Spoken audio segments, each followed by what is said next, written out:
Olá, então, por que que na faculdade a gente aprende tantas coisas tão específicas, tantas contas que a gente nunca vai usar na prática?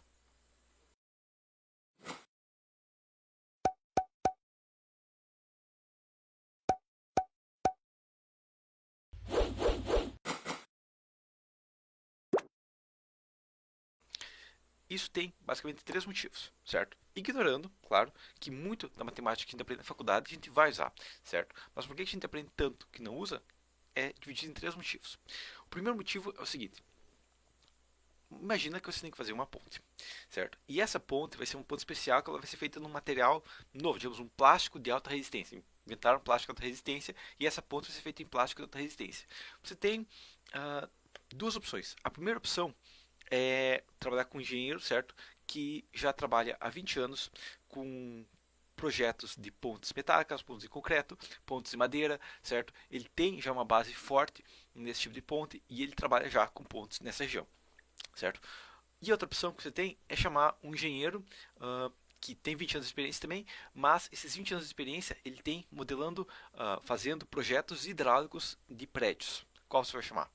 Claramente você vai chamar um engenheiro que tem experiência em pontes, com vários materiais de pontes. Por quê? Porque o conhecimento dele já é mais próximo do que você precisa, certo? Você não vai encontrar um engenheiro que já tem experiência nessa ponte, em ponte de plástico de alta resistência, porque ainda não existe essa ideia. Mas você vai buscar um similar, certo? E esse é o primeiro motivo, que existe uma similaridade grande entre uma matemática teórica que você vai aprender na faculdade e uma matemática que você vai precisar usar na prática. Talvez não a mesma coisa, mas você vai precisar de uma base de conhecimento similar, certo? Uma capacidade cognitiva similar. Essa é a primeira questão. Agora, a gente tem a segunda questão. Imagina que você está num avião e o piloto morre e o copiloto pula do avião, certo? Para que aconteça, certo? E você vai ter que achar um passageiro para pegar os comandos ali, certo? Por mais que não exista um piloto na região, você vai pegar um passageiro que tem uma capacidade cognitiva para aprender rápido como aquele avião funciona, consiga se comunicar, consiga entender como que funciona e aprenda rápido, certo? E essa é a segunda questão, é uma pessoa que aprende rápido. Por quê? Bom, o motivo que a gente tem tanto cálculo de uma vez, assim, pá, direto cálculo que roda quase toda a turma é simples. Joga a pessoa com muito conhecimento rápido, certo? Que isso é uma capacidade muito importante para engenharia, que é o quê? Que é pegar um projeto e entender aquele projeto, certo? Vai executar o projeto, pega o projeto e entende tudo, certo? Vai começar a executar um projeto, base do projeto, olha todo o conhecimento e aprenda rápido, certo? Pegou um conhecimento que não tem ainda, pega o material base, estude e consiga fazer aquilo lá, certo? Esse é o segundo motivo que a gente tem essa seleção tão grande na engenharia, certo? Que é, joga essa pessoa contra um conhecimento que ele nunca viu na vida, certo? Porque você como engenheiro vai ter várias vezes que isso vai acontecer, certo? Inclusive vai ter várias vezes que você vai ser contratado ou demitido, ou que você vai ser contratado e o primeiro teste vai ser joga ele com coisa que ele nunca fez, certo? Porque se ele passar nisso significa que ele vai ser um engenheiro decente e, consequentemente, você vai jogou isso aí e o engenheiro que consegue passar em cálculo, que consegue passar em várias matérias, porque a gente vai ter dezenas de matérias, né? Mais de 10 matérias a gente vai ter com certeza de cálculo voltados à matemática na engenharia, certo? Então, o segundo motivo é joga essa pessoa contra uma coisa muito difícil que ele nunca viu na vida e ele vai precisar aprender, certo? E a coisa, digamos, uma coisa difícil, a gente consegue pensar, logo é matemática, certo? Porque é uma coisa que já tem uma base similar e essa é a segunda questão. Agora, tem uma terceira questão, e é o que? Bom, você não vai precisar, talvez, fazer aquela conta toda, certo? Mas você tem que entender como que aquela conta funciona. O que seria isso? Bom, isso aconteceu uma vez, tá? Isso aconteceu uma vez, um exemplo muito simples, que é o quê? Bom, na década de 60, o presidente dos Estados Unidos resolveu chegar em público e falar assim, ó, a gente vai colocar um homem na Lua, tá? Ele chegou lá, vamos colocar um homem na Lua, pronto, certo? O que aconteceu? Bom, se o cara falou isso e ele tem uma reputação a zelar, tem que colocar agora a gente tem que colocar um homem na lua. Como é que a gente vai fazer isso? Basicamente, a primeira coisa que a gente vai fazer é chamar os melhores cientistas relacionados à área, né, melhores engenheiros voltados aí um pouco de aeronáutica e tudo mais, e vamos colocar eles num lugar só para eles começar a aprender isso e tentar trabalhar nisso. Certo? Essa é a primeira questão. Só que naquela época não existiam computadores, certo? Existiam alguns computadores, mas era pouca coisa e era máquinas muito grandes, certo? Então não tinha como colocar um computador só para fazer as contas, certo? Então tinha que acontecer o quê? Bom, era chamado um engenheiro um especialista, né, um cientista e tudo mais, certo? Um físico, e colocava ele junto com uma equipe de pessoas que entendiam de matemática. Por quê? Bom, porque ele pegava uma ideia e pensava, como é que eu vou fazer o motor dessa peça? Como é que eu vou fazer essa peça? Bom, ele fazia uma ideia base, certo? E toda a matemática ele passava para o time dele.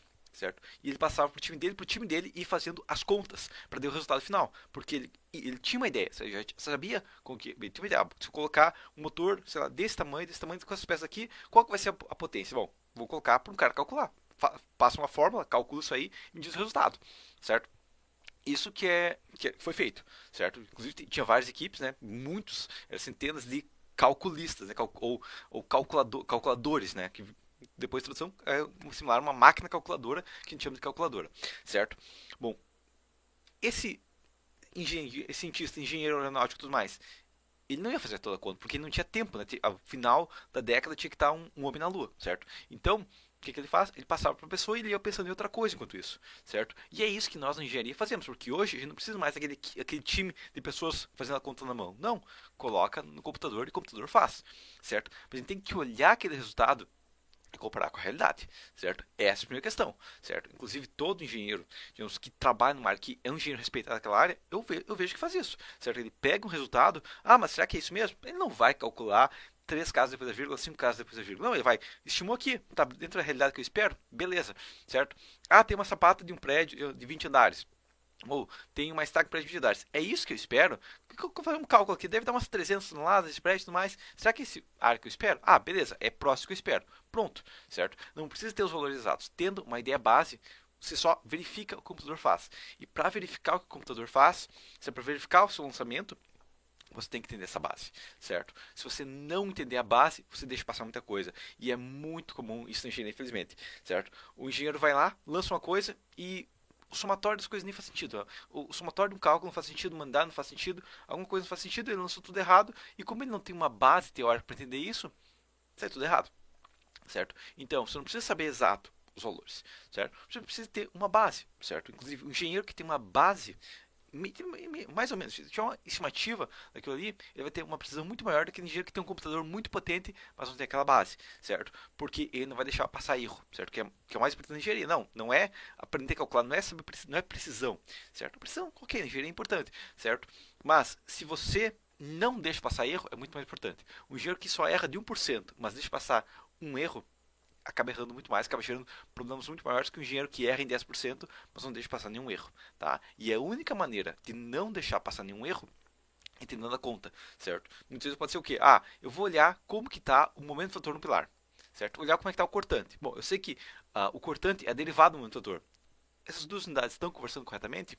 Porque se não tiverem, isso aqui realmente parece o gráfico de uma derivada e o gráfico da integral desses valores?